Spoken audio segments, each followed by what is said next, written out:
4 façons dont ton téléphone peut voler tes données personnelles. As-tu déjà cherché des billets d'avion sur internet pour la Floride et boum, tu es bombardé par des pop-up de publicité pour de la crème solaire, des maillots de bain et des hôtels pas chers à côté de l'océan? Ou mieux encore, tu as parlé de ce nouveau parfum avec tes amis et tu as immédiatement eu une réduction exclusive en ligne. Effrayant, n'est-ce pas? Essayons de savoir comment cela se produit et s'il y a un moyen de le stopper. Ton assistant numérique n'est pas le seul à t'écouter. Imagine ceci, tu arrives dans le confort de ta petite maison et tu dis à ton appareil numérique intelligent de te commander de la nourriture chinoise. Puis tu lui demandes de vérifier s'il reste des billets pour le concert de Beyoncé que tu rêves de voir. Et même si ces informations n'ont rien de secret ou de personnel, tu n'as pas envie que n'importe qui soit au courant de tes envies ou recherches, n'est-ce pas? Eh bien pourtant, il y a de fortes chances qu'ils le fassent. Il s'avère que certaines entreprises embauchent des gens pour écouter les conversations que tu as avec ton assistant numérique. Pourquoi ?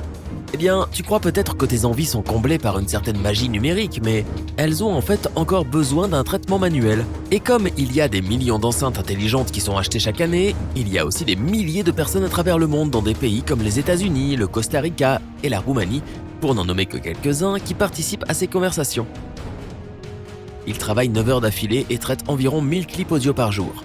Ils transcrivent, annotent, puis réintroduisent les enregistrements dans le logiciel pour améliorer la façon dont l'esprit numérique comprend les paroles humaines, selon les entreprises. Ils prétendent respecter la sécurité et la vie privée des clients et procéder à des contrôles aléatoires pour améliorer la qualité de leurs produits. En outre, les employés ne connaissent pas le nom ou la localisation de la personne qu'ils écoutent, seulement le numéro de série de l'appareil. Mais tout de même, alors si tu n'aimes pas vraiment l'idée d'être écouté et plus tard ciblé pour des publicités sur les produits et services que tu as recherchés, il y a une solution. Tu peux te désinscrire du programme d'amélioration du logiciel dans les paramètres de confidentialité de ton appareil. Cependant, même dans ce cas, tes enregistrements vocaux pourraient être analysés à la main au fur et à mesure. Alors, fais attention à ce que tu demandes à ton enceinte intelligente. Certaines applications mobiles savent exactement quand et où tu vas.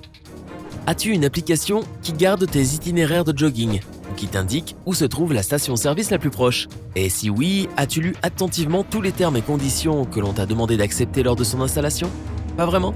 Eh bien alors, tu fais partie des millions d'autres utilisateurs qui ont accordé à l'application le droit de tracer leur localisation et de transmettre ces informations à d'autres entreprises pour analyser les tendances de l'industrie. En fait, beaucoup d'utilisateurs savent bien qu'il doit bien y avoir des compensations en échange de l'accès à ces applications gratuites et que leur utilisation est monnayée d'une façon ou d'une autre. En 2018, le New York Times a trouvé au moins 75 entreprises qui obtiennent des informations sur la localisation de ceux qui regardent la météo ou les dernières nouvelles de leurs applications préférées. Leurs bases de données contiennent des informations d'au moins 200 millions de gadgets rien qu'aux États-Unis.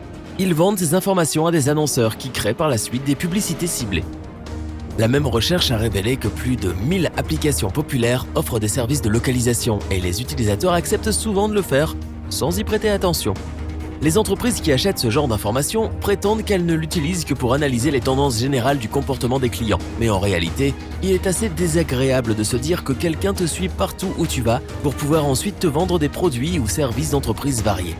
Il en va de même lorsque tu installes l'application de ton café préféré ou la carte de fidélisation de ton magasin sur ton smartphone. Tu peux obtenir des boissons gratuites ou d'autres rabais pour cela, mais n'oublie pas que c'est aussi un moyen d'extraire des données de ton téléphone que tu donnes volontairement. Donc, si tu ne veux pas que quelqu'un suive ton itinéraire quotidien et apprenne quel magasin tu aimes et quel dentiste tu vas voir, fais attention aux applications que tu installes et désactive le service de localisation. Il y a des informations que tu donnes volontairement sans t'en rendre compte. Tu utilises Internet à des fins très diverses et bien souvent tu communiques tes données sans te rendre compte que cela intéresse d'autres personnes. Cela peut aussi arriver si tu vas sur des sites de rencontres qui vendent le sexe, l'âge et les codes postaux de leurs utilisateurs à d'autres sociétés. Quand tu reçois des coupons numériques, tu économises de l'argent pour tes achats, mais tu crées aussi un profil détaillé qui va directement dans la banque de données de quelqu'un.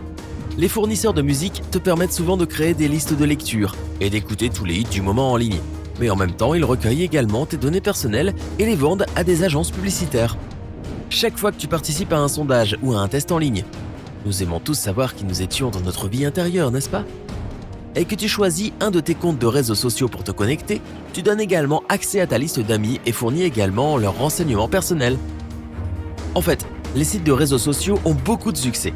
Ils offrent tellement de publicité ciblée que certaines personnes soupçonnent qu'elles espionnent leurs utilisateurs à travers leur microphone et te montrent de nouveaux produits avant même que tu ne le tapes dans la barre de recherche.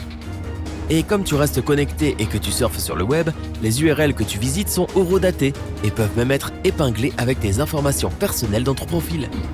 Les cookies aident encore les entreprises à analyser tes habitudes sur Internet. La façon la plus populaire pour les entreprises de se renseigner sur toi et de t'offrir leurs services est d'utiliser des cookies web. En fait, il y a des entreprises dont l'objectif principal est de dresser ton portrait de consommateur, y compris ton âge, ton sexe, ton régime alimentaire, ton travail et tes revenus. Si ta relation vient de prendre fin et que tu cherches de l'aide, attends-toi à recevoir des tonnes d'annonces de conseils relationnels ou d'histoires inspirantes de la part de ceux qui ont vécu la même chose. Et ça marche comme ça dans n'importe quel domaine et n'importe quelle situation. Les compagnies qui recherchent ces données t'assignent une ID au lieu d'utiliser ton vrai nom. Ils sont très créatifs avec les outils qu'ils utilisent, mais les méthodes les plus courantes sont le seeding, le Canva fingerprinting et la synchronisation des cookies. Tu sais déjà comment fonctionne le seeding en utilisant ton compte de réseau social pour avoir accès aux données de tes amis. Le Canvas Fingerprint est une façon de dessiner une image invisible sur les sites web que tu visites. Il permet d'analyser ton système d'exploitation, tes logiciels et même l'historique de ton navigateur. De plus, la synchronisation des cookies parle d'elle-même. Cela signifie partager tes informations entre les sites web liés à l'aide de cookies. Si cela ne te dérange pas que ton comportement de consommateur soit analysé, rappelle-toi qu'il peut en fait être utilisé contre toi, et pas seulement sur le plan de la vie privée. Par exemple, les consommateurs qui achètent des produits de grande valeur se voient souvent offrir des prix plus élevés que ce que paient les autres clients pour la même chose. Et certains experts estiment que cet espionnage de ton activité sur le web pourrait même te coûter un emploi. Par exemple, tu pourrais effectuer des recherches sur un problème de santé par curiosité et tes éventuels employeurs pourraient ensuite l'apprendre et te refuser l'accès. La bonne nouvelle, c'est que tu peux protéger tes données si tu modifies ta politique de cookies individuelle à l'aide d'un VPN, installe des extensions spéciales anti-pistage ou désactive Flash sur ton ordinateur. Connais-tu une autre façon de protéger tes données ? Aidons à faire d'Internet un endroit plus sûr ensemble. Raconte-nous dans la section des commentaires ci-dessous. N'oublie pas de donner un j'aime à cette vidéo, de la partager avec tes amis et de cliquer sur s'abonner pour rester du côté sympa de la vie.